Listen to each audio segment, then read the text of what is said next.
بسم اللہ الرحمن الرحیم رب زدنی علما۔ یہ ہے اسلامک میسج آرگنائزیشن۔ ہمارا عزم جدید قرن پر قدیم و جدید ذہنوں کے شبہات کا ازالہ۔ احادیث نبوی کے پھولوں کی کیاری، کتابوں میں اعلیٰ کتاب بخاری ہے، قرآن کے بعد سب سے مقدم، مفصل مرکب مکرم معظم، بنی نوع انسان کی ہر دم ضرورت، شعور حقیقی و عرفان پہ ہم سلف صالحین کی ہے میراث پیاری، کتابوں میں اعلیٰ کتاب بخاری۔ الحمدللہ رب العالمین والعاقبۃ للمتقین والصلاة والسلام علی سید الانبیاء والمرسلین وعلی آلہ وصحبہ ومن تبعہم بإحسان الی یوم الدین، اما بعد فاعوذ باللہ السمیع العلیم من الشیطان الرجیم من ہمزہ ونفخہ ونفثہ، افلا یتدبرون القرآن ولو کان من عند غیر اللہ لوجدوا فیہ اختلافا کثیرا، رب اشرح لي صدري ويسر لي امري واحلل عقدة من لساني يفقهوا قولي، يا ربي ولك الحمد كما ينبغي لجلالك وجهك عظيم سلطانك، حمدا كثيرا طيبا مباركا فيه كما يحب ربنا ويرضى، الحمد لله الذي هدانا لهذا وما كنا لنهتدي لولا ان هدانا الله۔ سامعین اکرام، الحمدللہ آپ ہمیں تسلسل کے ساتھ سماعت فرما رہے ہیں۔ انکار حدیث کے خلاف مختلف چیزوں کے ساتھ، مختلف علمی نکات کے ساتھ ہم آپ کے سامنے حاضر ہو رہے ہیں۔ ان پروگرامز کے اندر جو آپ کے سامنے پیش کیے جاتے ہیں، میلز کے ذریعے، خطوط کے ذریعے ہمارے طرف جو ہے وہ سوالات ارسال کیے جاتے ہیں، جن کا ہم ضروری نہیں سمجھتے کہ میڈیا پہ ہم اس کو لائیں، تو ہم ان کو ایسے رپلائی کر دیتے ہیں، اور جس کا ہم ضروری سمجھتے ہیں کہ میڈیا پہ آنا ان کا انتہائی ضروری ہے، تو ہم میڈیا پر اس کو جو ہے وہ جواب دے دیتے ہیں، تاکہ عوام الناس کو جو ہے اس چیزوں کے بارے میں استفادہ ہو، اور عوام الناس کو اس کے بارے میں جو ہے وہ تعلیم سے آگاہی فراہم کی جائے کہ ضروری جو باتیں ہیں شریعت کے اندر قرآن و حدیث کے متعلق۔ ایک بات اکثر بیشتر آپ سنیں گے لوگوں سے، ان کا یہ کہنا ہوتا ہے کہ حدیث آپس میں ٹکراتی ہیں، حدیث میں آپس میں تعارضات کے انبار ہیں، اور رسول اللہ صلی اللہ علیہ وسلم کے جو فرامین عالی شان ہیں ان کے اندر جو ہے وہ ظاہری جو ہے تعارض ہے، اس وجہ سے وہ یہ سمجھتے ہیں کہ ان تعارض کی بنا پر ایک حدیث ٹھیک ہے اور ایک حدیث ٹھیک نہیں ہے۔ اگرچہ اس بات کا تعلق لا علمی کے ساتھ ہے کہ جو حدیث پاک کا رسول اللہ کے فرمان کا علم نہیں رکھتے، وہ اس قسم کی جو ہے وہ باتیں کرتے ہیں کہ رسول اللہ صلی اللہ علیہ وسلم کی حدیثوں میں تعارض موجود ہے، رسول اللہ صلی اللہ علیہ وسلم کی حدیث ایک حدیث دوسری حدیث سے ٹکراتی ہے، حالانکہ حقیقت کے اندر رسول اللہ صلی اللہ علیہ وسلم کی کوئی حدیث جو ہے وہ دوسری حدیث سے نہیں ٹکراتی۔ صرف فہم کا فرق ہے کہ جو ہے انسان کے اندر جو ہے اس کا فہم نہیں ہے، اس کا علم نہیں ہے۔ اگر علم ہوتا تو انسان لازمی اس کے اندر تطبیق دیتا۔ اسی لیے امام ابن خزیمہ رحمۃ اللہ علیہ جو ایک عظیم محدث گزرے ہیں، اور آپ کی جو کتاب ہے صحیح ابن خزیمہ، بڑی معروف کتاب ہے اور بہت بڑا درجہ ہے، آپ محدث ہیں رحمۃ اللہ علیہ، آپ نے یہ دعویٰ کیا ہے کہ کوئی شخص اگر یہ کہتا ہے کہ حدیث کے اندر جو ہے وہ تعارض ہے، تو آپ ابن خزیمہ رحمۃ اللہ نے فرمایا کہ پھر لائیں میرے پاس وہ حدیث، میں ان دونوں کے درمیان تطبیق دیتا ہوں۔ اس کے علاوہ جو ہے امام خزیمہ رحمۃ اللہ علیہ نے یہ دعویٰ کیا ہے، ان کے علاوہ جو ہے امام ابن قتیبہ رحمۃ اللہ علیہ، آپ یہ ابن قتیبہ رحمۃ اللہ علیہ کون ہیں؟ آپ جو ہے حدیث کے فن کے تعارضات کے اوپر، حدیث کے اندر جو تعارضات ہوتے ہیں اس پر آپ نے مستقل ایک کتاب لکھی ہے، تعویل مختلف الحدیث کے نام سے۔ تعویل مختلف الحدیث ابن قتیبہ رحمہ اللہ کی ہے، اس میں آپ نے کئی احادیث کا ذکر کیا ہے، اور اس پہ آپ نے ان احادیث کے اندر جو ہے تطبیق دی ہے، اور بظاہر جو حدیثیں آپس میں ٹکراتی ہیں جس کو ہم کہتے ہیں کہ تعارضات ہے، ان دو حدیثوں کو اکٹھا کیا ہے، اور اکٹھا کرنے کے بعد ان کے اندر اس کے جواب کو مہیا کیا ہے۔ اسی طرح سے امام شوکانی رحمۃ اللہ علیہ نے، جو کہ قاضی شوکانی ہے، جن کی کتاب نیل الاوطار شرح منتقل الاخبار بڑی معروف ہے، آپ نے تفسیر پر بھی کام کیا ہے، آپ نے فقہ پر بھی بڑا بیش بہا آپ کا کام ہے، اور آپ بہت بڑے صاحب علم تھے۔ آپ نے اپنی کتاب کے اندر جو ہے اس بات کے اوپر بڑی روشنی ڈالی ہے کہ دو حدیثیں متعارض اگر ہوتی ہیں تو اس میں بہت ساری وجوہات ہوتی ہیں، یعنی ریزنز جو ہیں اس کے اندر بہت سارے ہوتے ہیں کہ جس کے اصطلاحات اور جس کے علم کو اگر بروئے کار لایا جائے تو پھر احادیث کا جو تعارض جو ہے وہ رفع ہو جاتا ہے۔ آپ نے اس کے اوپر اپنی کتاب کے اندر تفصیلی بحث کی ہے، اور آپ نے یہ واضح کیا ہے کہ حدیث جو اگر صحیح سند کے ساتھ ہوتی ہے تو اس کے اندر تعارضات نہیں ہوتے۔ مثال کے طور پر ایک حدیث ہے کہ بھئی دو حدیث ہیں کہ دو میں بظاہر آپ کو جو ہے وہ تعارض لگ رہا ہے۔ میں ایک چھوٹی سی مثال آپ کو دیتا ہوں کہ ایک حدیث میں یہ آتا ہے کہ رسول اللہ صلی اللہ علیہ وسلم نے جو ہے گوشت کو، قربانی کے گوشت کو ذخیرہ کرنے سے منع کیا، پھر آپ نے فرمایا کرو۔ اب بظاہر جو ہے وہ ایک حدیث کے اندر جو ہے وہ ذخیرہ کرنے کی ممانعت ہے، اور دوسری حدیث کے اندر جو ہے قربانی کے گوشت کو ذخیرہ کرنے کی اجازت دی جا رہی ہے۔ تو دیکھا جائے تو بظاہر دونوں کے اندر تعارض ہے۔ اب تطبیق کیا ہوگی یہاں پر کہ حدیث کی تاریخ کو دیکھا جائے گا، جو تاریخ ہے جو ہے حدیث کی، کہ پہلی حدیث کون سی ہے اور اس کے بعد کی حدیث کون سی ہے۔ تو جب یہ تاریخ کے اوپر غور کیا جاتا ہے تو پتہ چلتا ہے کہ یہ جو پہلے جو نبی صلی اللہ علیہ وسلم نے فرمایا تھا کہ آپ ذخیرہ نہ کریں، یہ حدیث جو ہے پہلے کی ہے، اور بعد کی جو ہے آپ ذخیرہ کریں، بعد کی حدیث سے تاریخ سے پتہ چل گیا، اور اس سے پھر نبی صلی اللہ علیہ وسلم کی یہ بات بھی مل گئی کہ پہلے میں نے تمہیں روکا تھا لیکن اب اس کی اجازت دے رہا ہوں۔ تو حدیث خود جو ہے دو حدیثوں کے درمیان تعارض کو دور کرنے کا کام سر انجام دیتی ہے۔ بسا اوقات عزیزان گرامی یہ بھی ہو جاتا ہے کہ ایک حکم جو ہے وہ منسوخ ہے اور ایک ناسخ ہے، یہ بھی ایک ہو جاتا ہے۔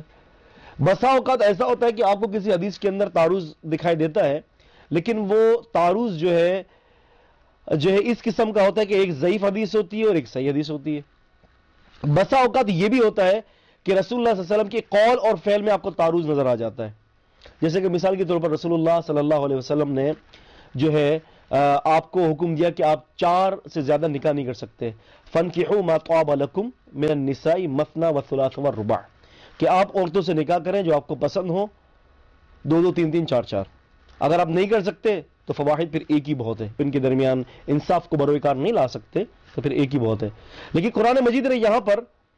اس بات کا ذکر کر دیا کہ 4 سے زیادہ نکاح نہیں ہے، اور اسی طرح سے سنن ابی داؤد کے اندر، اور اسی طرح سے امام ابن القیم رحمۃ اللہ علیہ نے زاد المعاد کے اندر جو ہے اس بات کے اوپر تفصیلی گفتگو کی ہے، اور کہ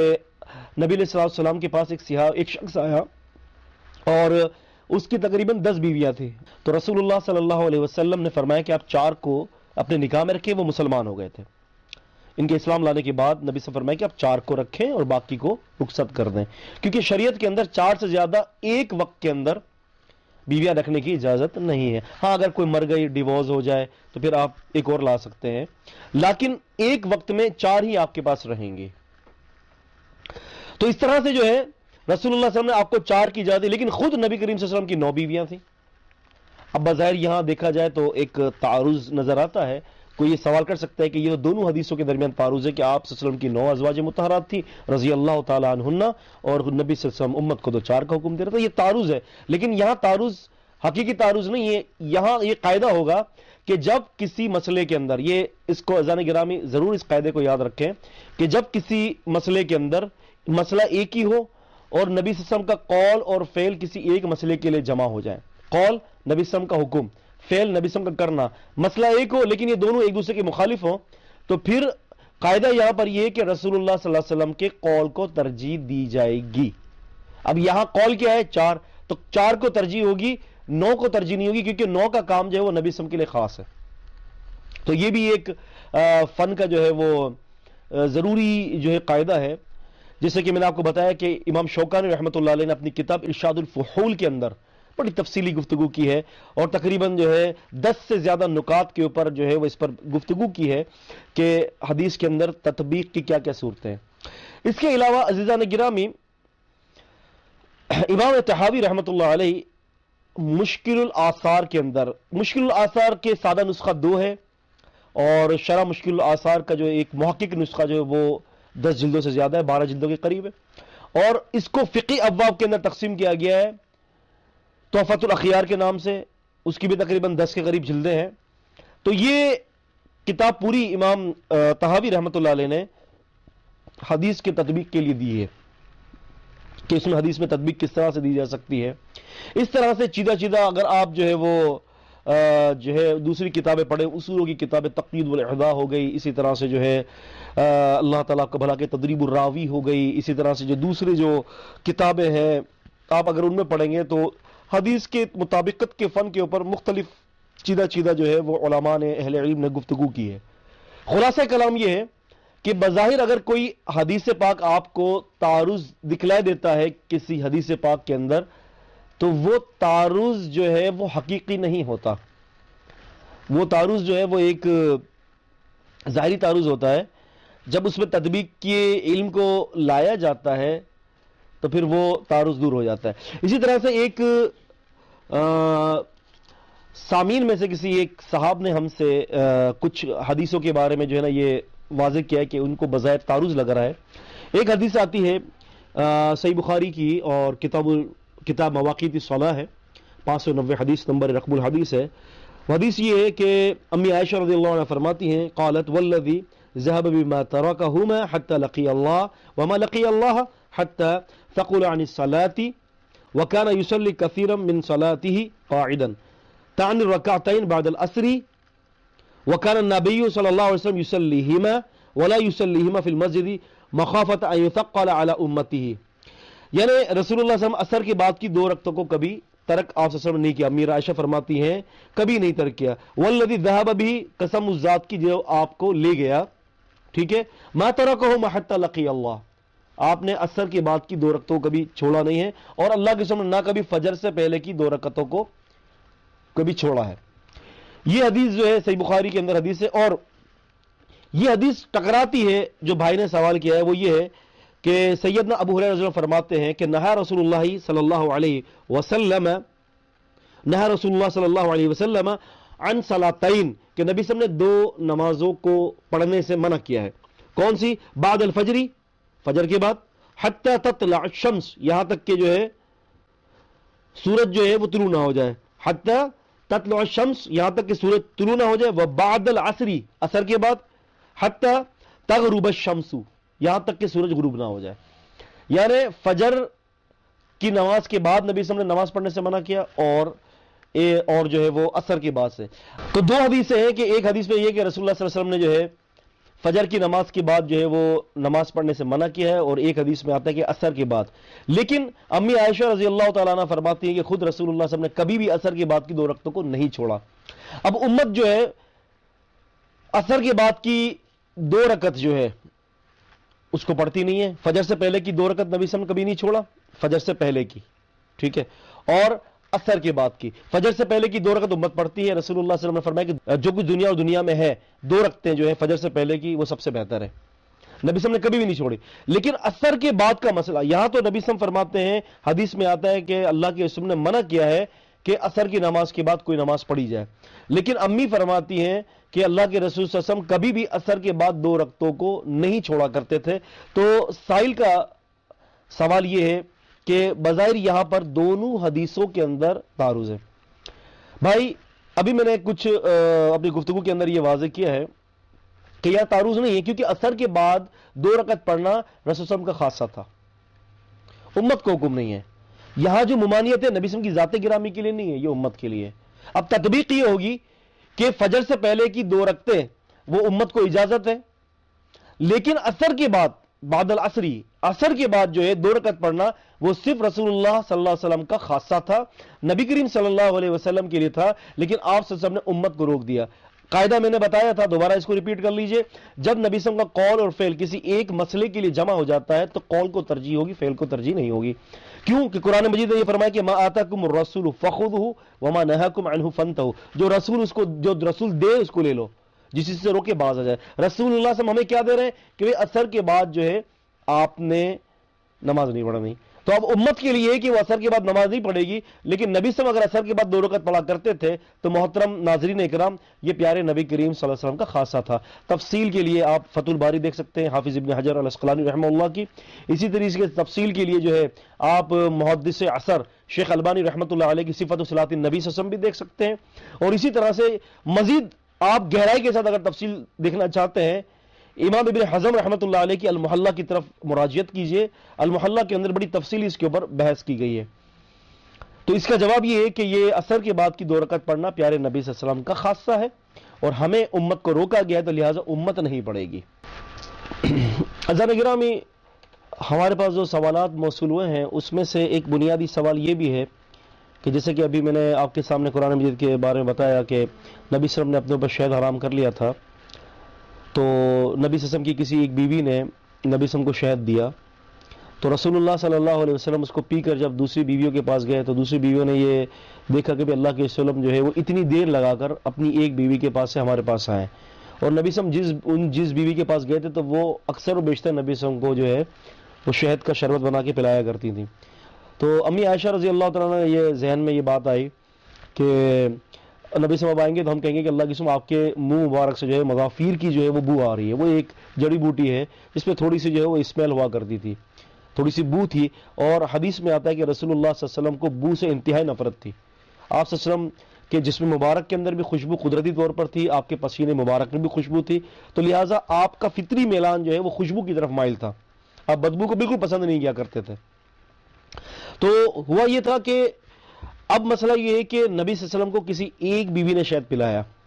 تو روایت کے مطابق یہ آتا ہے کہ نبی صلی اللہ علیہ وسلم کو زینب رضی اللہ عنہ نے شہد پلایا تھا یا حفصہ رضی اللہ تعالیٰ عنہ نے۔ روایت کے اندر مختلف ہے کہ جیسے آتا ہے کہ زینب نے پلایا شہد، بعض روایت میں آتا ہے کہ حفصہ رضی اللہ تعالیٰ عنہ نے جو ہے وہ شہد پلایا تھا۔ جو روایت صحیح بخاری کے اندر ہے وہ یہ ہے کہ سید ابن عباس نے پوچھا تھا کہ میں نے عمر رضی سے یہ مسئلہ پوچھا کہ آخر جو ہے وہ نبی صلی اللہ علیہ وسلم کی ازواج مطہرات کے اندر کون تھی جنہوں نے نبی صلی اللہ علیہ وسلم کو شہد پلایا تھا؟ آیا وہ زینب تھیں رضی اللہ تعالی عنہ، آیا وہ حفصہ تھیں رضی اللہ تعالی عنہ، آیا وہ عائشہ رضی اللہ عنہ تھی، کون تھی؟ یا پھر جنہوں نے سازش کی تھی وہ کون تھی کہ بھئی جو شہد نبی صلی اللہ علیہ وسلم پی کے آتے تھے، سازش کرنے والی کون تھی؟ تو انہوں نے فرمایا کہ وہ ابھی فما اتممت کلامی حتی قال عائشۃ و حفصۃ، کہ میں نے اپنی بات کو بھی مکمل کیا نہیں، تو عمر نے فوراً بتا دیا مجھے کہ وہ عائشہ اور حفصہ تھیں، یعنی عائشہ رضی اللہ عنہ اور حفصہ رضی اللہ تعالیٰ عنہ ام المؤمنین دونوں ہیں، دونوں کا یہ آپس کا مشترکہ یہ فیصلہ تھا کہ نبی صلی اللہ علیہ وسلم جب تشریف لائے زینب رضی اللہ تعالیٰ عنہ کے گھر سے تو یوں کہہ دینا ہے۔ اب یہاں پر تھوڑا سا اختلاف آتا ہے کہ آیا نبی صلی اللہ علیہ وسلم کو شہد پلانے والی حفصہ رضی اللہ عنہ تھیں یا پھر جو ہے وہ ام المؤمنین زینب رضی اللہ تعالیٰ عنہ تھیں؟ قاعدہ یاد رکھیں، اصولی جو قاعدہ ہے وہ یہاں پر یہ قاعدہ ہوگا کہ رسول اللہ صلی اللہ علیہ وسلم کی حدیث میں اگر بظاہر کوئی اختلاف نظر آ جاتا ہے تو کچھ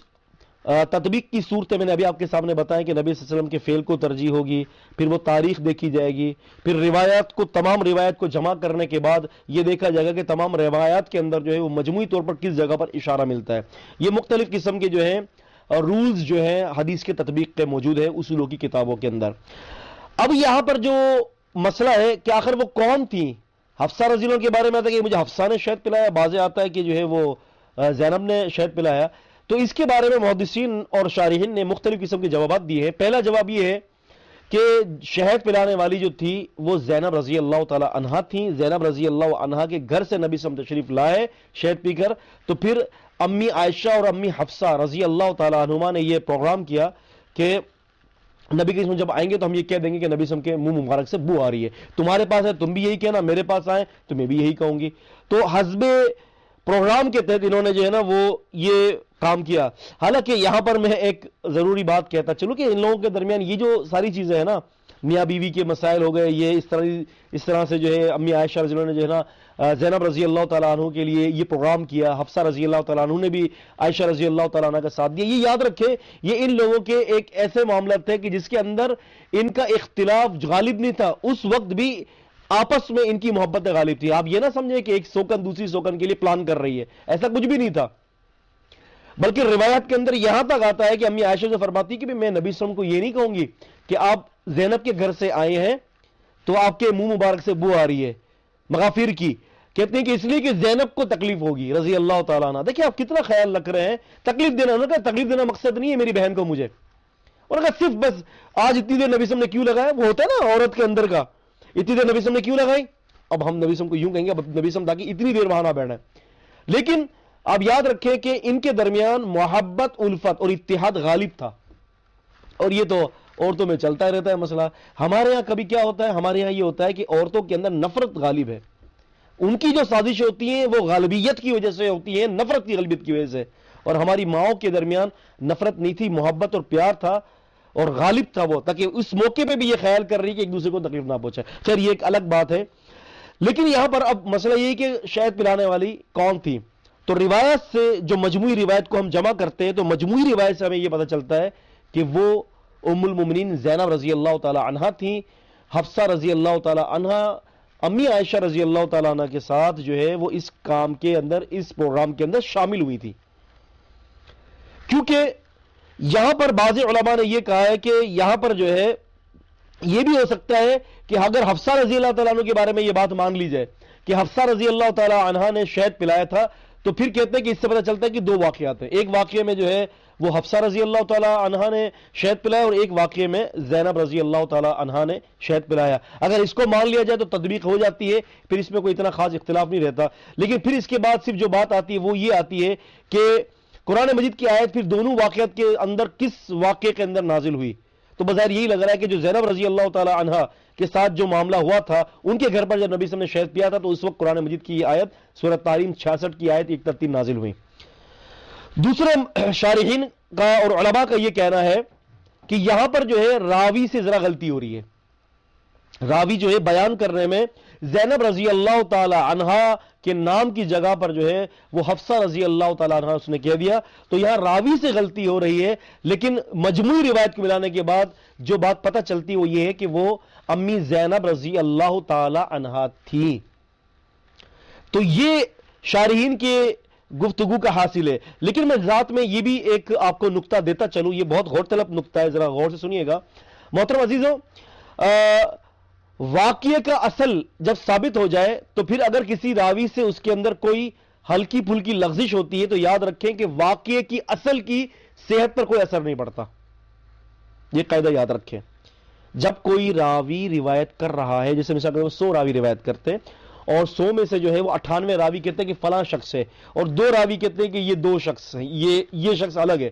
تو اب یہ ان راویوں کی بھول کی وجہ سے جو اصل واقعہ جو ہے صحت کے ساتھ جو واقعہ ہے اس کی اصلیت کے اوپر کوئی اثر نہیں پڑتا. میں اس کی مثال قرآن مجید سے میں آپ کو دینا چاہتا ہوں. دیکھیں قرآن مجید کے اندر اللہ تبارک و تعالیٰ نے اصحاب کہف کا واقعہ ذکر کیا ہے. بخوبی واقعہ آپ کے ذہن میں بھی ہوگا. اللہ تبارک و تعالیٰ فرماتے ہیں کہ جب اصحاب کہف غار کے اندر تھے تو اللہ تعالیٰ کا فرمان ہے سَيَقُولُونَ ثَلَاثَةٌ رَابِعُهُمْ كَلْبُهُمْ، اور عنقریب وہ یوں کہتے ہیں کہ ان میں چوتھا کتا تھا، یعنی 3 اصحاب کہف والے تھے اور چوتھا جو تھا وہ کتا تھا. پھر اللہ فرماتے ہیں وَيَقُولُونَ خَمْسَةٌ سَادِسُهُمْ كَلْبُهُمْ، اور کچھ یوں کہتے ہیں کہ 5 وہ تھے تو چھٹا کتا تھا. یعنی اس واقعے کے کسی ایک شق کے اوپر لوگوں کا اختلاف تھا. کوئی کہہ رہا ہے 5 تھے، کوئی کہہ رہا ہے 6 تھے، کوئی کہہ رہا ہے 4 تھے. مختلف قسم کے جو ہے وہ لوگوں کے بیانات تھے. رجمم بالغیبی، اور اللہ تعالیٰ فرماتے ہیں کہ یہ بات جو ہے کیا ہے،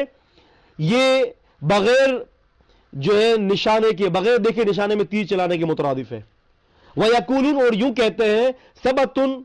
وَثَامِنُهُمْ كَلْبُهُمْ، اور ان میں سے یوں بھی کہنے والے ہیں کہ 7 وہ تھے وَثَامِنُهُمْ، اور 8واں ان میں سے جو وہ کون تھا، وہ کتا تھا. یعنی 7 یہ تھے، 8واں کتا تھا، کوئی کہہ رہا 3 یہ تھے، چوتھا کتا تھا، کوئی کہہ رہا 5 یہ تھے، چھٹا کتا تھا. یعنی واقعے کے اندر تعین تعداد کا اس میں اختلاف ہے. اللہ پاک نے ذکر کر دیا کہ اس کے اندر اختلاف ہے، لیکن تعداد کے اندر اختلاف ہے، اور پھر اللہ تبارک و تعالیٰ نے ان کی تعداد کا ذکر بھی نہیں کیا. پھر فرمایا قل ربی اعلم بعدتہم ما یعلمہم الا قلیل. اے نبی صلی اللہ علیہ وسلم کہہ دے کہ ان کی عدت کا علم اللہ کو پتا ہے اور اس کے بارے میں بہت کم ہی بتایا گیا ہے. یعنی بخوبی علم جو ہے اللہ تعالیٰ کے پاس ہے، اور اس مسئلے کے بارے میں بہت لوگ جو ہے وہ کم جانتے ہیں. اب وہ تعداد میں کتنے تھے، 3 تھے کہ 4 تھے، 3 وہ تھے، چوتھا کتا تھا، یا 5 وہ تھے، چھٹا کتا تھا، یا 7 وہ تھے، 8واں کتا تھا، اللہ تعالیٰ نے اس کے بارے میں ہمیں علم نہیں دیا. لیکن اس اختلاف کے سبب کیا اصحاب کہف کے غار کے اندر رہنا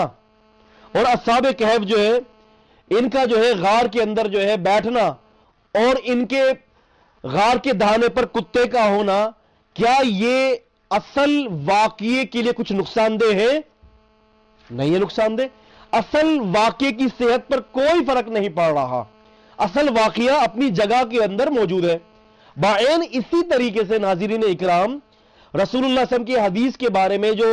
شہد کا جو واقعہ ہے اس کے اندر کوئی اختلاف نہیں ہے، صرف راوی سے غلطی ہو رہی ہے، راوی سے چوک ہو رہی ہے کہ اس نے زینب کی جگہ حفصہ کہہ دیا رضی اللہ تعالی عنہما. صرف اس باریک سے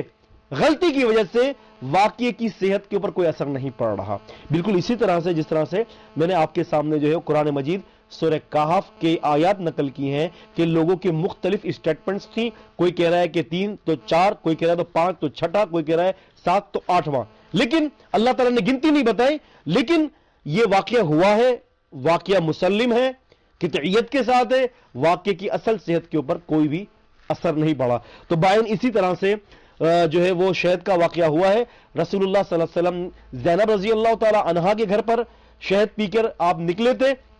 پھر بعد میں آپ حفصہ رضی اللہ تعالیٰ عنہ کے گھر پر گئے، پھر آپ امی عائشہ رضی اللہ تعالیٰ عنہ کے گھر پر آئے. تو اس طرح سے یہ واقعہ مختلف کتابوں کے اندر صحیح بخاری، صحیح مسلم اور دیگر حدیثوں کی کتابیں موجود ہے. اسی طرح سے تفاسیر کے اندر ابن کثیر ہو گئی، قرطبی ہو گئی، تفسیر ابن جریر ہو گئی، اس طرح سے دوسری بڑی بڑی تفاسیر کے اندر یہ واقعہ موجود ہے. لیکن جو واقعہ اس بات پر دلالت کرتا ہے تمام روایت کو ملانے کے بعد، وہ یہی لگ رہا ہے کہ زینب رضی اللہ تعالی عنہ نے شہد نبی کریم صلی اللہ علیہ وسلم کو پلایا تھا، اور جو اس سازش میں مبتلا تھی وہ امی عائشہ رضی اللہ تعالی عنہ تھی اور امی حفصہ رضی اللہ تعالی عنہ تھی. لہذا واقعے کی اصلیت کے اوپر کوئی اختلاف نہیں ہے، واقعہ ہوا ہے اور اس کی اصل کے اوپر راوی کے بھول کی وجہ سے اصل واقعے کے اوپر کوئی اثر نہیں پڑتا. محترم ناظرین کرام، جیسے کہ 2 سوالات کے بارے میں نے آپ کے سامنے وضاحت رکھی ہے، اور اسی طریقے سے جو ہے وہ قرآن مجید کے ساتھ بھی کچھ سوالات ہمارے پاس موصول ہوئے ہیں جن کا تعلق نزول قرآن مجید کے ساتھ ہے، نزول قرآن کے ساتھ تعلق ہے، علوم القرآن کے ساتھ جو ہے وہ ان آیات کا تعلق ہے. بعض حضرات کا یہ کہنا ہے کہ مثلا جو ہے وہ قرآن مجید کی کچھ آیات ایسی ہیں کہ جس کے بارے میں یہ کہا کہ یہ آیت سب سے آخری میں اتری ہے، کسی نے کہا کہ یہ آیت سب سے آخری میں اتری ہے. تو مختلف قسم کے جو ہے وہ اقوال موجود ہیں کتب احادیث اور علوم القرآن کی کتابوں کے اندر. تو آخر جو ہے وہ کون سی آیت جو ہے وہ آخری میں اتری؟ کوئی کہہ رہا ہے کہ ربا کی آیت، سود کی آیت جو ہے وہ سب سے جو ہے وہ آخری میں نازل ہوئی ہے، اور بعض روایات کے مطابق جو ہے یہ پتہ چلتا ہے کہ آیت جو ربا ہے، جو ربا کی جو سود کی جو آیات ہیں سورہ بقرہ سورہ نمبر 2 کے اندر جو موجود ہیں وہ آخری کی آیت ہے نزول اعتبار کے حوالے سے. اور بعض احادیث سے یہ پتہ چلتا ہے کہ سورہ بقرہ سورہ نمبر 2 کی جو آیت نمبر 281 ہے وَاتَّقُوا يَوْمًا تُرْجَعُونَ فِيهِ إِلَى اللَّهِ، کہ ڈرو اس دن سے کہ جس دن آپ نے اللہ تعالیٰ کی طرف لوٹنا ہے. بعض جو ہے وہ احادیث سے پتہ چلتا ہے کہ یہ آخری آیت ہے، اور بعض احادیث کے اندر یہ بات آتی ہے کہ جو کلالہ اور جو میراث کا حکم ہے وہ آخری ہے. یعنی مختلف قسم کے جو ہے وہ اقوال محترم ناظرین کرام اس کے بارے میں آتے ہیں. تو اب یہاں پر بھی کچھ قواعد اور ضوابط جو ہے وہ یاد رکھنا انتہائی ضروری ہے. دیکھیں بسا اوقات یہ یاد رکھیں کہ جب کوئی راوی حدیث یہ روایت کرتا ہے کہ یہ فلاں صورت آخری میں نازل ہوئی، تو بسا اوقات نمبر ایک اس کا یہ مقصد ہو سکتا ہے کہ اس کے کہنے سے مراد یہ ہو کہ مکی صورتوں میں سب سے آخری صورت وہ نازل ہوئی ہے. بسا اوقات بالکل اس سے الٹ دوسری کوئی صورت کے بارے میں کوئی راوی کہتا ہے، حدیث نقل کرتا ہے کہ یہ، یا کسی صحابی کا قول کہ یہ صورت جو ہے یہ بالکل آخری میں نازل ہوئی، تو اس سے مراد یہ ہوگی کہ مدنی صورتوں کے اندر وہ سب سے آخری میں ہے. بسا اوقات کوئی بھی آیت مبارکہ یہ کہہ دیتے ہیں کہ بھئی یہ فلاں صورت جو ہے، یہ فلاں آیت جو ہے وہ آخری میں نازل ہوئی، یعنی اس سے مراد یہ ہوگی کہ فلاں آیت آخری میں نازل ہوئی، یعنی اس آیت کا جو حکم لگتا ہے. جیسے مثال کے طور پر آیت طلاق ہے، میں فار ایگزامپل ایک مثال کوٹ کر رہا ہوں کہ آیت طلاق ہے کہ راوی نے کہا کہ یہ آیت طلاق، یا صحابی نے فرمایا آیت طلاق قرآن کی سب سے آخری آیت ہے، تو اس سے مراد یہ ہوگا کہ یعنی طلاق دینے کے بارے میں، جو طلاق کے بارے میں جو قرآن مجید رہے، سورہ بقرہ سورہ نمبر 2 آیت نمبر 240، سورہ بقرہ سورہ نمبر 2 آیت نمبر 228، اور سورہ احزاب سورہ نمبر جو ہے وہ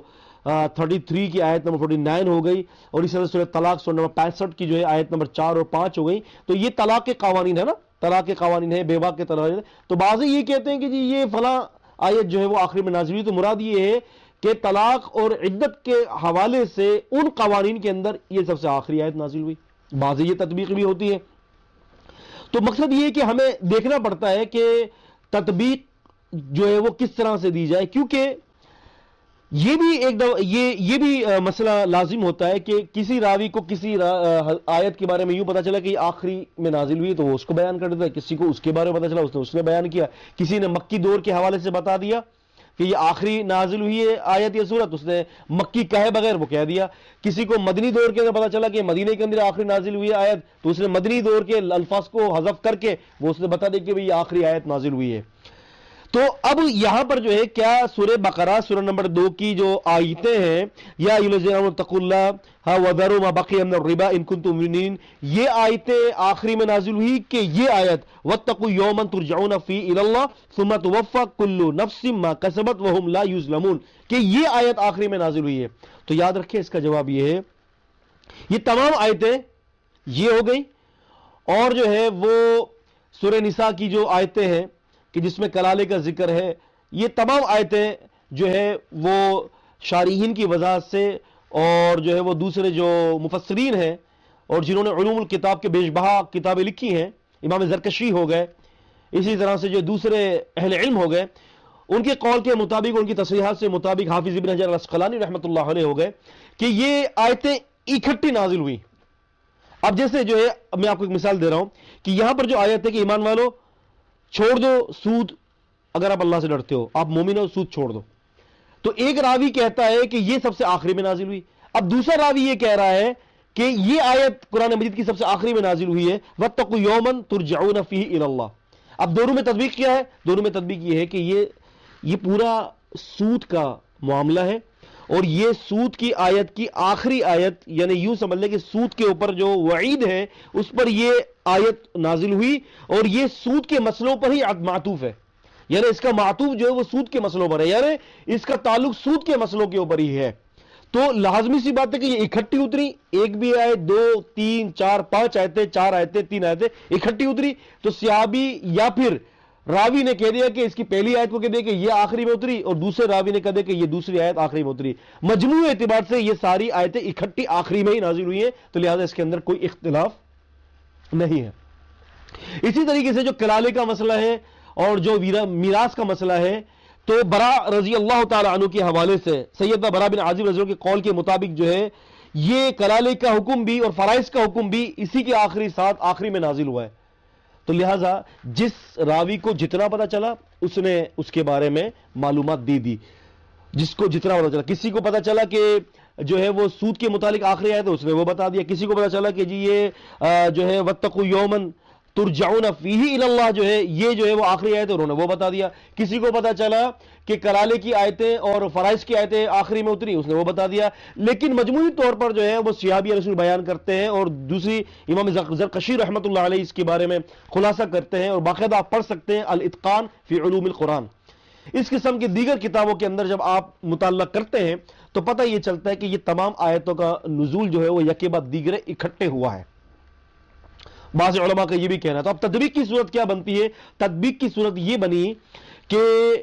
یہ سورہ بقرہ کی جو 2 آیتیں یا 3 آیتیں یا 4 آیتیں جو کوئی کہہ رہا ہے کہ یہ آخری میں نازل ہوئی، کوئی کہہ رہا ہے وہ آخری میں نازل ہوئی، ساری ہی آخری میں نازل ہوئی ہیں، کیونکہ سب کا نزول ایک دم ایک ساتھ ہوا ہے، کیونکہ یہ وَاتَّقُوا يَوْمًا تُرْجَعُونَ فِيهِ إِلَى اللَّهِ کا جو معطوف ہے یہ پیچھے سود کی آیتوں کے ساتھ ہے، تو سود کی آیتیں آخری میں نازل ہوئی ہیں، اور انہی کے ساتھ جو ہے وہ کلالہ کی آیتیں اور فرائض کی آیتیں نازل ہوئی ہیں، لہٰذا ان کے اندر کسی قسم کا بھی کوئی اختلاف نہیں ہے، صرف راوی نے جو سنا وہ آگے بیان کر دیا۔ اور میں نے جیسے کہ بتایا کہ واضح یہ بھی ہوتا ہے کہ مکے کے اندر آخری آیت نازل ہوئی تو راوی نے جو نا مکے کے لفظ کو حذف کر کے بتا دے کہ یہ آخری میں نازل ہوئی، کوئی آیت مدینے میں آخری میں نازل ہو رہی ہے تو اس نے کہا کہ مدینے کے اندر یہ آخری آیت نازل ہوئی ہے تو مدینے کے لفظ کو حذف کر دیا اور بتا دیا کہ آخری میں، تو مختلف قسم کی تطبیقات جو ہے وہ اصولوں کی کتابوں کے اندر موجود ہے، لہٰذا ان میں کسی قسم کا بھی کوئی جو ہے وہ تعارض نہیں ہے، نہ ہی اس کے اندر کوئی ایسی الجھن ہے کہ جس کی وجہ سے تطبیق نہ دی جا سکے۔ انشاءاللہ قرآن اور حدیث کے اندر کوئی اختلاف نہیں ہے۔ جزاکم اللہ خیر فی الدنیا والآخرہ۔ محترم ناظرین اکرام، سوالات کے تو الحمدللہ انبار ہیں جو ہے ہمارے پاس، بے انتہا جو ہے وہ ہمارے ناظرین کی طرف سے سوالات ہمیں موصول ہوتے ہیں۔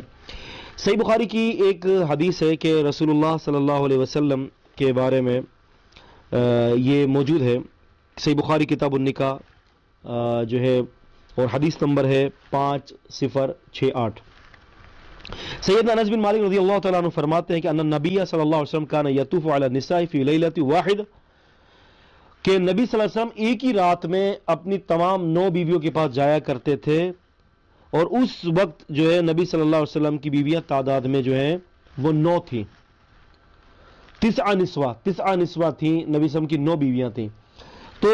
بعض لوگ یہ اعتراض کرتے ہیں کہ یہ کیسے ممکن ہے کہ ایک آدمی اپنی 9 بیویوں کے پاس جائے اور ان کے ساتھ تعلقات قائم کرے اور ان کے ساتھ جو ہے وہ رات بسر کرے، یہ کیسے ہو سکتا ہے؟ تو ناظرین اکرام، یہ حدیث بالکل ٹھیک ہے صحیح بخاری کی۔ پہلی بات تو یہ یاد رکھیں کہ جو لوگ اعتراض کرتے ہیں وہ ناسمجھی یا جہالت کی بنا پر اعتراض کرتے ہیں۔ کیوں کہ رسول اللہ صلی اللہ علیہ وسلم، لازمی سی بات ہے کہ اگر آپ صلی اللہ علیہ وسلم جو ہے اپنی بیویوں کے پاس جایا کرتے تھے تو رسول اللہ صلی اللہ علیہ وسلم کو اللہ تبارک و تعالیٰ نے اتنی قوت سے نوازا تھا، اتنی قوت بخشی تھی کہ اللہ کے رسول صلی اللہ علیہ وسلم کے لیے کوئی بھی مشقت والا کام نہیں تھا وہ۔ کیوں کہ اللہ تبارک و تعالیٰ نے قرآن مجید کے اندر نبی کریم صلی اللہ علیہ وسلم کی بیویوں کے بعد اللہ تعالیٰ نے یہ واضح اجازت دے دی کہ آپ ان بیویوں کے بعد جو ہے اور نکاح نہیں کر سکتے، لیکن آپ جتنی کنیزیں رکھنا چاہتے ہیں آپ رکھ سکتے ہیں۔ یعنی نبی صلی اللہ علیہ وسلم کے بارے میں خود اللہ تعالیٰ فرماتے ہیں کہ آپ جتنی کنیزیں آپ رکھنا چاہتے ہیں آپ رکھ سکتے ہیں۔ تو اس سے یہ پتہ چلتا ہے کہ کنیزوں کو بھی رکھنے کی اجازت نبی صلی اللہ علیہ وسلم کو دے دی گئی۔ تو لازمی سی بات ہے کہ ایک آدمی کو اگر اللہ تعالیٰ اجازت دے رہا ہے، ایک اپنے نبی کو، ایک اپنے رسول کو، کہ آپ جتنی کنیزیں رکھنا چاہتے ہیں رکھ سکتے ہیں، اور کنیزوں کے ساتھ بھی انسان جو ہے وہ تعلقات قائم کر سکتا ہے، جیسے قرآن و حدیث نے واضح کر دیا ہے کہ جو تعلقات اپنی بیوی کے ساتھ قائم کر سکتا ہے۔ پیارے رسول صلی اللہ علیہ وسلم کی تعلیمات کے اندر یہ موجود ہے۔ خیر، بیویوں کے اور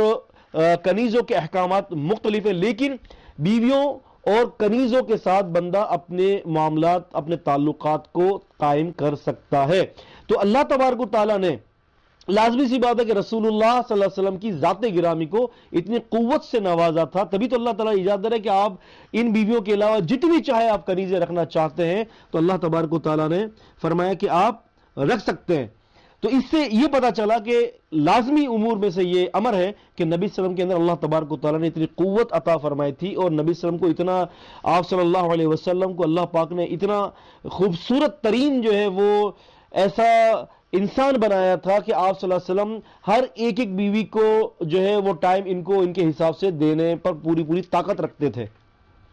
اس کے علاوہ لازمی سی بات نہیں ہے یہ کہ اللہ کے رسول صلی اللہ علیہ وسلم جو ہے اپنی بیویوں کے پاس تشریف لے جاتے، تو لازمی سی بات یہ نہیں ہے کہ رسول اللہ صلی اللہ علیہ وسلم ہر رات کو ہی بیویوں کے ساتھ جو ہے وہ تعلقات قائم کرے، ایسا کوئی ضروری امر نہیں ہے۔ بسا اوقات رسول اللہ صلی اللہ علیہ وسلم جو ہے وہ عصر کے بعد جایا کرتے تھے، جیسے کہ حدیث کے اندر آتا ہے کہ کان رسول اللہ صلی اللہ علیہ وسلم اذا انصرف من العصر دخل علی نسائه، کہ رسول اللہ صلی اللہ علیہ وسلم جب عصر پڑھتے تو اپنے تمام بیویوں کے پاس چکر لگانے کے لیے جایا کرتے تھے۔ اور امی عائشہ جو یہ بھی فرماتی ہیں کہ بسا اوقات تو رسول صلی اللہ علیہ وسلم ہم سے جو ہے وہ بیٹھتے، گفتگو کرتے،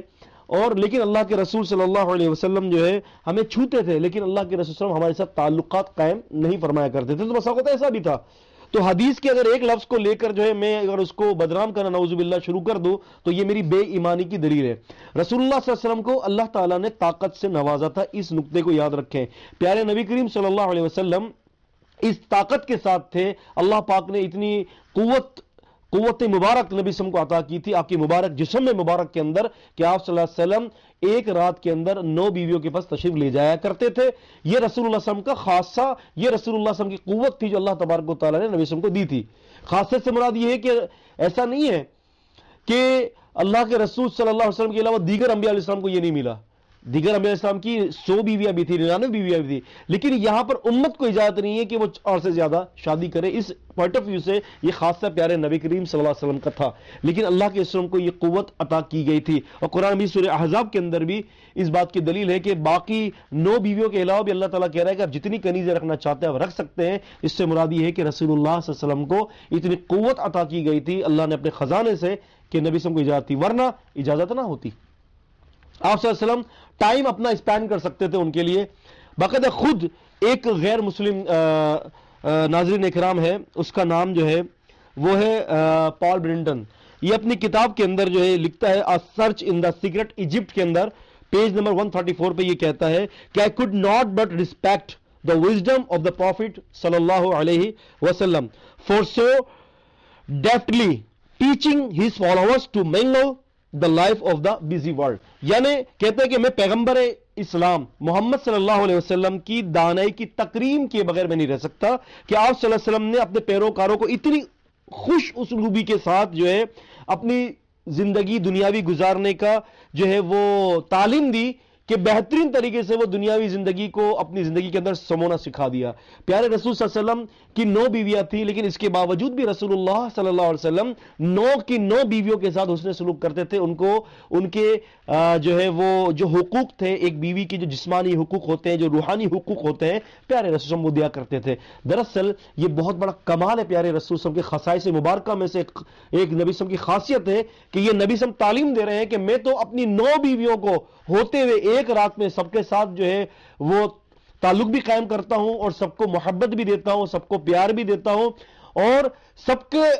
تمام بیویوں کو ان کے حقوق بھی دیتا ہوں۔ حالانکہ جہاد کی ذمہ داریاں مجھ پر ہیں، دعوت و تبلیغ کی بھی ذمہ داریاں ہیں، اور امت لوگ دور دور سے نبی صلی اللہ علیہ وسلم کے پاس سوال و جواب کے لیے بھی آتے تھے۔ پورا دن پیارے نبی کریم صلی اللہ علیہ وسلم کی مصروفیت کے اندر دن گزرتا، لیکن اس کے باوجود بھی رسول اللہ صلی اللہ علیہ وسلم نے اتنے خوش اسلوبی کے ساتھ جو ہے لوگوں کو یہ سکھا دیا کہ دنیا کو دین کے اندر کیسے سمونا ہے، کیسے پرونا ہے۔ اللہ کے نبی یہ سکھا رہے ہیں کہ میں اتنی ساری بیویوں کے ساتھ جب ان کے حقوق دے سکتا ہوں تو تم 4 بیویاں یا 2 بیویاں یا 1 بیوی کر کیوں ان کے حقوق نہیں دے سکتے۔ آپ جانتے ہیں نا بسا اوقات ہمارے بھائی ایسے ہوتے ہیں کہ جن کا نکاح ہو جاتا ہے لیکن وہ نکاح ہونے کے بعد بھی اپنی بیویوں کے حقوق نہیں دیتے، یا تو وہ دنیاوی کسی فیلڈ کے اندر مصروف ہے یا دینی فیلڈ میں مصروف ہے، وہ ٹائم نہیں دے پاتے اور بیچاری بیویاں شکوہ شکایت کرتی ہیں کہ آپ ہمیں وقت نہیں دیتے۔ تو اس حدیث سے یہ پتہ چلتا ہے ہمیں کہ ان کو چاہیے کہ وہ ان کا وقت انہیں دے، ورنہ قیامت کے دن پوچھ ہو جائے گی۔ عزیزان گرامی، یہ رسول اللہ صلی اللہ علیہ وسلم کی طرف سے یہ ایک اسوہ ہے ہمارے لیے۔ لقد کان لکم فی رسول اللہ اسوۃ حسنہ، گڈ ایگزامپل، بہترین مثال، گڈ لائف، بہترین زندگی ہے رسول اللہ صلی اللہ علیہ وسلم کی۔ تو ہمیں نبی صلی اللہ علیہ وسلم کو فالو کرنا چاہیے کہ رسول صلی اللہ علیہ وسلم نے 9 بیویوں کے ساتھ تعلقات قائم کیے، آپ نے ان کی محبت دی، آپ نے ان کو الفت دی۔ اتنی مصروفیات ہونے کے باوجود بھی رسول اللہ صلی اللہ علیہ وسلم نے اپنے ٹائم کو اسپینڈ کیا ان کے ساتھ، اپنے وقت کو ان کو دیا، اور وہ اس کے باوجود تمام بیویاں خوش تھیں، حتیٰ کہ پیارے رسول صلی اللہ علیہ وسلم کی کنیزیں بھی نبی کریم صلی اللہ علیہ وسلم پر رشک کیا کرتی تھی۔ یہ تو ہے شان میرے نبی محمد صلی اللہ علیہ وسلم کی۔ ہر چیز سوچنے کے ناظرین کم 2 اینگل ہوتے ہیں، مسٹ اس کو یاد رکھیں۔ ہر چیز سوچنے کے 2 اینگل ہوتے ہیں، ایک آپ نیگیٹو سوچ رکھ سکتے ہیں اور ایک پازیٹیو سوچ رکھتے ہیں۔ یہ آپ کی مینٹل اپروچ کے اوپر مبنی ہے۔ آپ رسول اللہ صلی اللہ علیہ وسلم کے بارے میں یہی بات کیوں سوچتے ہیں؟ آپ اچھی بات کیوں نہیں سوچ سکتے؟ اور حقیقت کے اندر میرے پیارے نبی صلی اللہ علیہ وسلم کی ہر حدیث کے اندر ہدایت کی کرنیں پھوٹتی ہیں،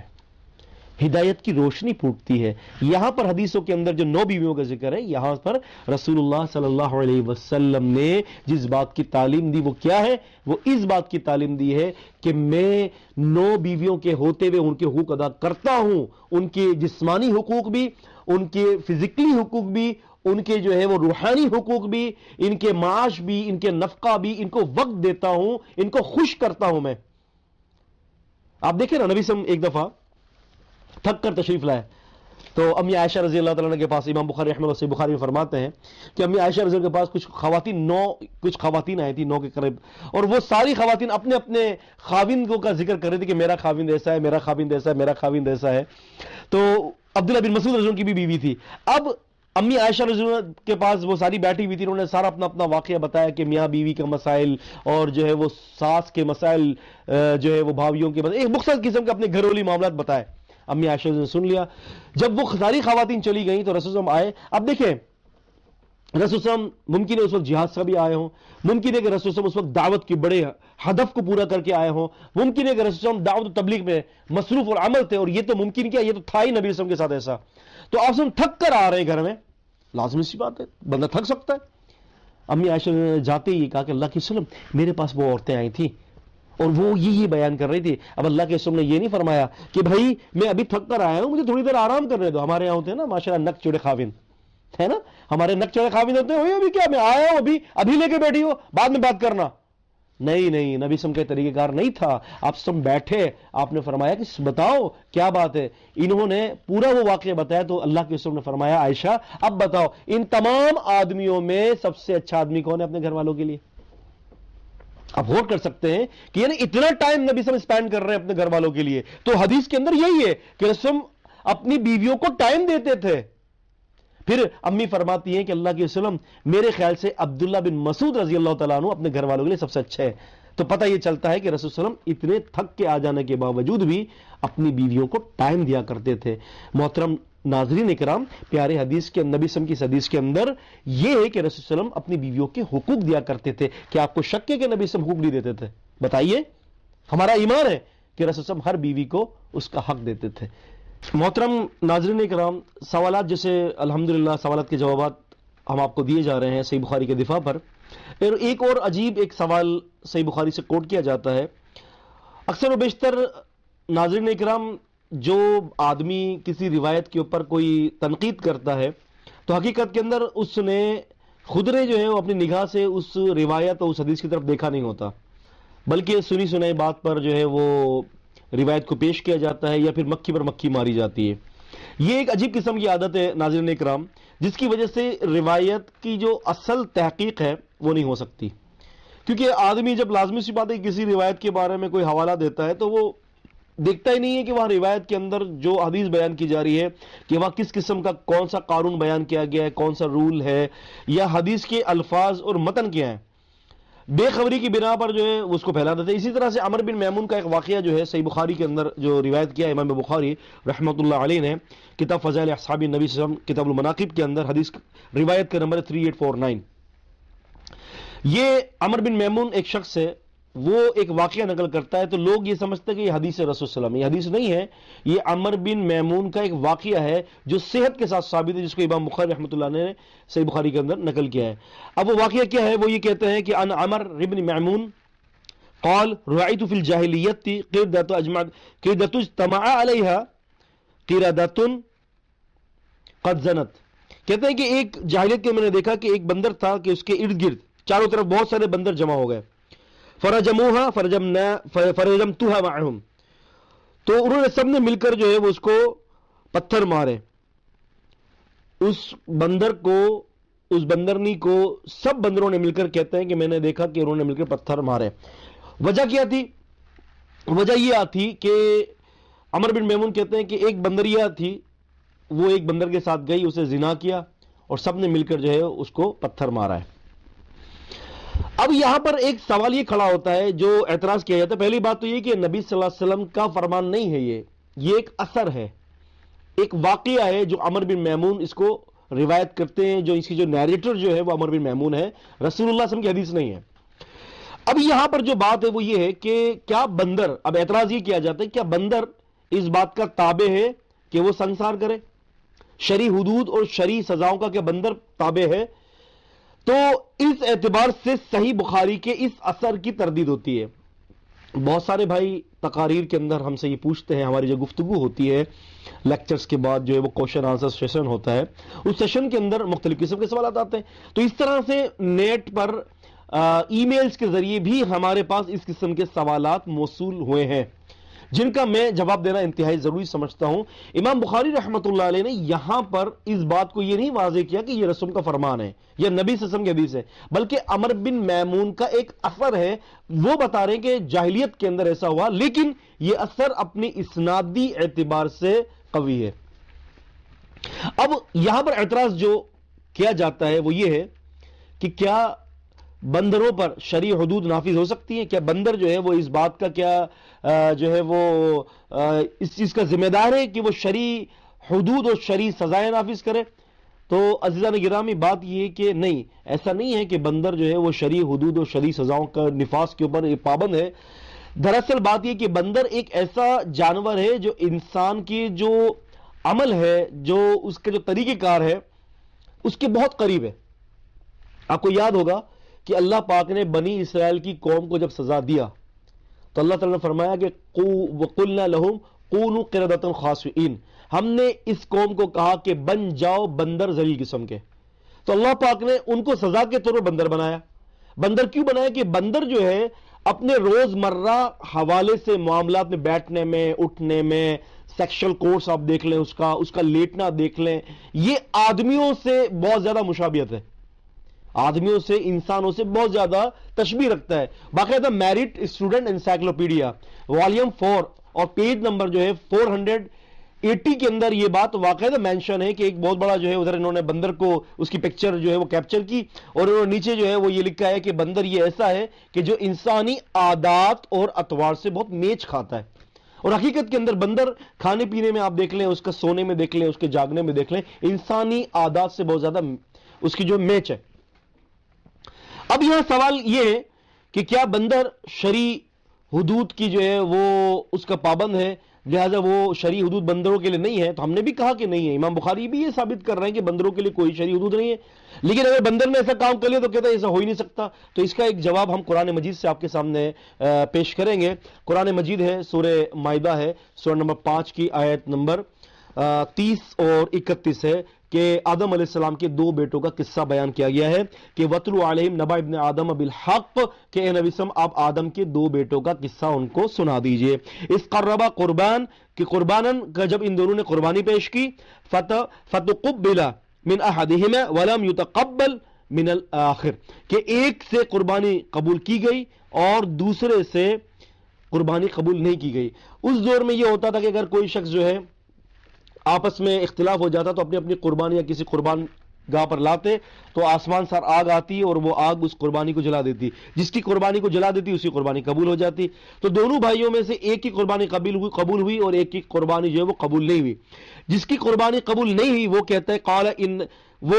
کہ قال لأقتلنک، کہ میں تمہیں قتل کر دوں گا۔ تو جس کی قربانی قبول ہوئی وہ کہتا ہے کہ انما یتقبل اللہ من المتقین، کہ اللہ تعالیٰ قربانی قبول کرتا ہے متقین سے۔